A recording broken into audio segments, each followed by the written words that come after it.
what would you say that, what makes you a really, really good rep? Obviously you have very good conversation skills and everything, but what would you say, what makes you pretty good? Sure. When you're talking about medical device sales, especially when you're talking about a lot of the worlds that we work in with trauma surgeons, spine surgeons, neurosurgeons, they are statistically some of the smartest people on the planet. They're going to be top 1% IQs. They're going to have performed the best in their proverbial classes in every single facet along the way. It's not an easy clientele to connect with, to motivate, and to put sales numbers on the board. So vastly different than a B2B world, where a lot of times your volume makes up for the lack of closing on any individual sale. You might talk about some of your large organizations that are saying, if you're picking up the phone and generating new sales, you just need to make 200 calls a day. And 20% of those are going to answer and 10% of those are going to get back to you. It's not so much of a volume approach. You have to be very, very strategic. You have to know intimate things about the surgeon that you're targeting, where they work at, what hospital system they work at, where they went to school. Can you create some sort of connection with those individuals?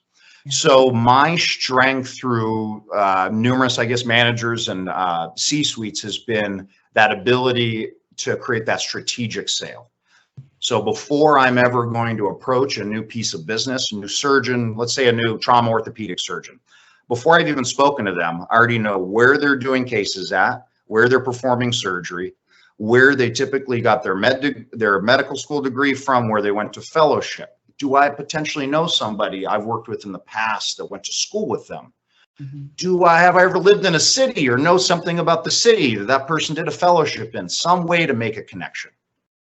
Now, again, the icing on the cake there would be that my ability to analyze the motivations of any one call point and being dynamic in that conversation. Of course, trying a couple different ways to resonate, but being dynamic and saying, hey, well, that didn't motivate that individual. Let me look for 3 other ways over here.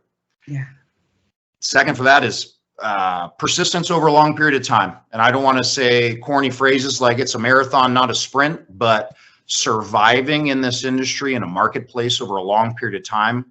It's amazing how your phone just starts ringing and people have heard of you, heard about the clinical value that you present, and now they want to do business with you.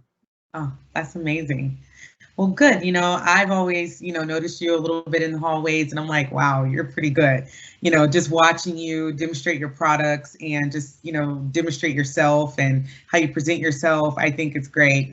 So I would think, anyone out there listening, he's definitely the ideal medical device rep, just from the entire professionalism. Well, thank you. Go out. So no, I like to give credit, where credit's due. So yeah. Thank you.